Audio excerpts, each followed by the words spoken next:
Hello and welcome back to the channel. Today we're talking about the Canada Caregiver program set to launch March 31st, 2025. Most people waiting for the Canada Caregiver program have no idea what to expect. And with the government staying silent since they made the launch announcement, many people are a bit confused and have been asking lots of questions. The questions I have received have ranged from, does this program apply to me? What are the requirements of the program? Can international students in Canada apply? What about those who are already in Canada? Can they also apply? Are we eligible? And on and on. So in today's video, I want to address these questions as best as I can. Remember, the government is still going to make an announcement giving updates about the program. I'll be answering these common questions in detail so you know exactly what to expect. The source of this information is the Canada.ca website, and these answers are not intended for immigration purposes. This is just for education purposes, okay? Now, let's get into it. Let's start with a brief history of the Canada Caregiver program. The Canada Caregiver program has gone through several changes over the years. Initially, Canada had the Living Program, or the LCP, which required caregivers to live in the employer's home. The government replaced that one with new pilot programs called the Home Child Care Provider Pilot and the Home Support Worker Pilots. These programs allow caregivers to apply for permanent residency after gaining work experience in Canada. Those pilots have now closed. The two pilot programs focused on making the process easier by removing the live-in requirement of the previous program and providing a direct pathway to permanent residency.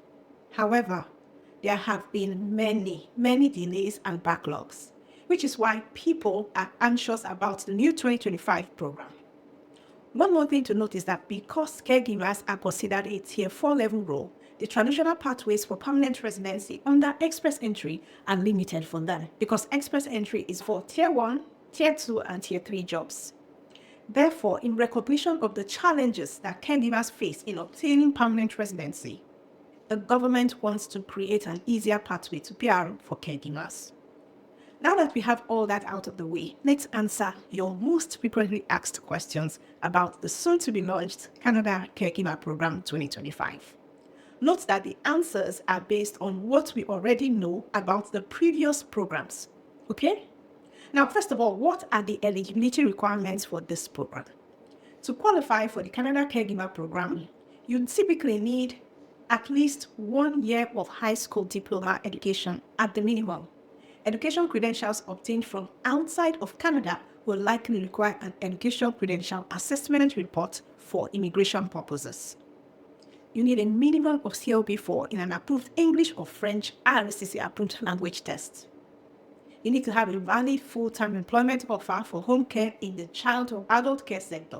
In addition to private employers, the government indicated that the program will allow the job offers to come from an organization providing in-home care services. That is the information that we have for now. You also need to demonstrate recent and relevant work experience related to your job offer in Canada. Candidates must be able to show that they hold the skill set that is necessary to perform the role in Canada. I don't know the exact length of work experience, but it may be 6 months to 12 months, but I cannot say specifically. But you need to show that you can actually do the job, you are trained for it, and you can do it. In addition, you also need to show that you have the ability to meet medical, security, and background checks. Those are required for you to do the job. Now let's answer your most frequently asked questions. Question 1, who qualifies for this program? If you have experience in caregiving, you meet the education and the language requirements, and you have a valid job offer from a qualified employer in Canada, you may qualify. This program is designed for individuals who provide care for children, elderly persons, or people with medical needs.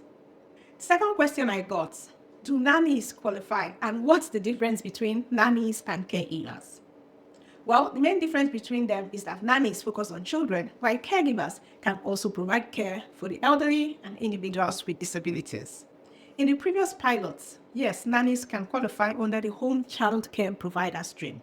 So if we're looking at precedents, nannies will also qualify. But like I said, we await more updates from RCC. Question number 3, do international students in Canada qualify? Well, no, international students on a study permit do not qualify unless they have the required work experience and a valid job offer. Now, since this is a full-time job offer and students can only work 24 hours a week, they would not be able to do the job. But if you're a student and you are graduating soon and you can apply for your post-graduation work permit before March 31st, then go for it. Question number 4. Do those already in Canada qualify?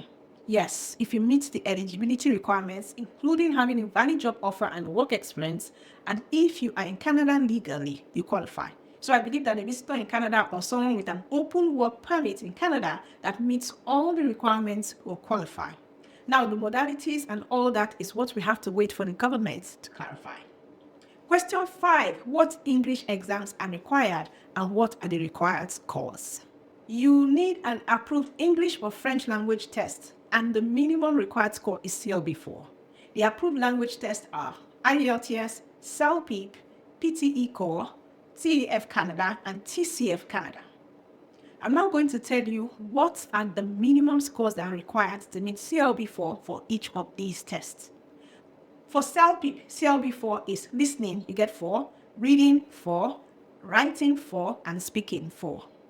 For IELTS, CLB4 is listening 4.5, reading 3.5, writing 4.0, speaking 4.0. For PTE Core, CLB4 is listening 31, reading 24, writing 31, speaking 31.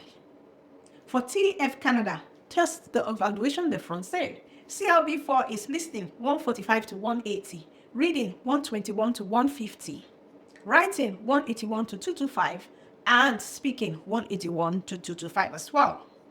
And for TCF Canada, test the connaissance de français.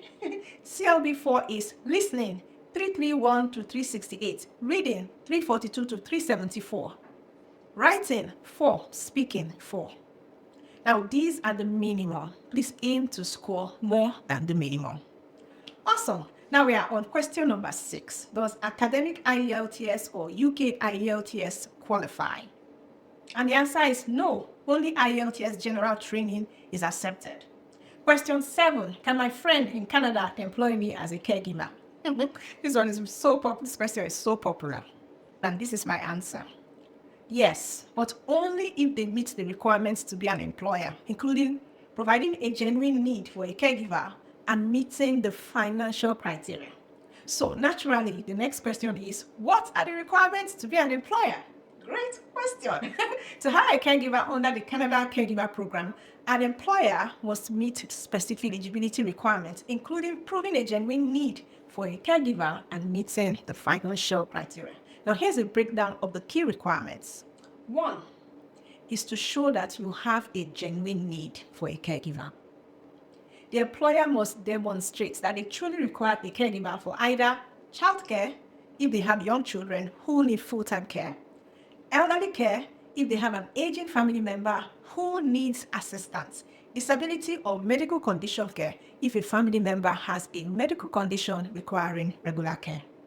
To prove this, the employer may need to provide medical reports or doctor's notes for elderly or disabled care, birth certificate for child care, evidence of work schedule showing that they are unable to provide the care by themselves. Secondly, the employer must meet the financial criteria. The employer must show that they have enough household income to pay the caregiver's salary. The required income depends on the family size and follows the low income cutoff, the LICO, set by the Canadian government. For example, let's say an employer has a family of 4, and the current LICO for a family this size is $50,000. This is just for example.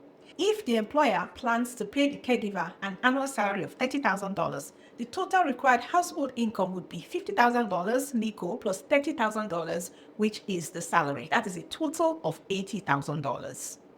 Therefore, the employer's household income should be at least $80,000 to meet the financial requirements. This is just an example, as actual numbers will vary, but this is how to do the calculation.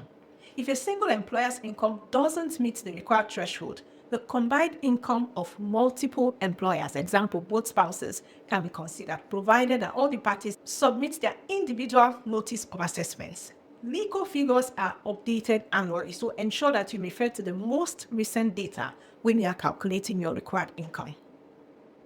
Now, regarding documentation for this, the employer must provide recent tax returns, that is notice of assessments or NOA, pay stubs or proof of employment, and bank statements showing their financial stability. The employer is also required to register as an employer and payroll obligations. The employer must register with the Canada Revenue Agency or CRA as an employer. They must deduct and remit taxes, CPP, EI, that is employment insurance, for the caregiver. In addition, a proper employment contract must be provided. Please contact a lawyer for details on these. I cannot provide information beyond this, but as you can see, there's a lot that an employer needs to do to actually be an employer. So if you want to be an employer, you need to get right on it now. Now let's talk about the status of the employer. As regarding the employer status in Canada, the employer must be a Canadian citizen or a permanent resident. Temporary residents, example, work permit holders or international students, do not qualify. They cannot hire a caregiver under this program. Okay, so that brings us to question number 9. Does household income affect employer eligibility? Yes, it does. Just like I explained in the previous question, employers must meet a minimum household income threshold based on family size. Question 10. If I work in a care home, do I qualify? Tentatively, yes. If your job meets the program's job description and requirements, you qualify. Remember, the government indicated that they are expanding the program to organizations that provide these care services. Question 11. What are the requirements for a valid job offer? Great question. The job offer must be full-time, valid, and from an eligible employer. Question number 12. If I have a degree instead of a high school diploma, do I qualify? Yes, of course. As long as your degree is assessed as equivalent to a Canadian diploma or higher, you will qualify. We're now at question number 13. What if I have a third-class degree? Levels of your degree does not matter when it comes to this program. Just have the degree. The minimum is a high school diploma. Question number 14. How do I evaluate my WAEC? That is for those who completed high school in West Africa. You evaluate your highest degree. So if you already evaluated your degree, there's no need to evaluate WAEC again. However, to evaluate WAEC, you can use any of the IRCC approved organizations like WES or ICAS. Question number 15. Does volunteer experience count? Another popular question. No, only paid work experience counts. So if you took care of a family member or you took care of your kids, that's informal caregiving. It does not count as work experience. Question 16. Are caregiver certificates required? Well, not necessarily, but formal training and the necessary certificates can strengthen your application. Question 17. Is an online caregiver program for my country acceptable? It depends on the credibility of the organization or the institution and whether it meets the Canadian standards. Question 18. If I'm a nurse or a doctor, do I qualify? And this applies to those that say they work in a school, work in a crèche, work in a church, and all of that. The answer is if you meet the caregiver job description and the requirements, you qualify. It doesn't matter whether you're a doctor, nurse, work in a school. If you meet the requirements, you qualify. However, for you to qualify, you should have done some work that is related to caregiving. Question number 19. When will the portal open and how can I apply? The program officially starts on March 31st, 2025. More details on the application process will be announced by RSCC. But the application is not through the normal express entry portal. It has its own portal. So we wait until it opens March 31st and then you can apply. Question number 20, and this is a funny one. Can men also apply?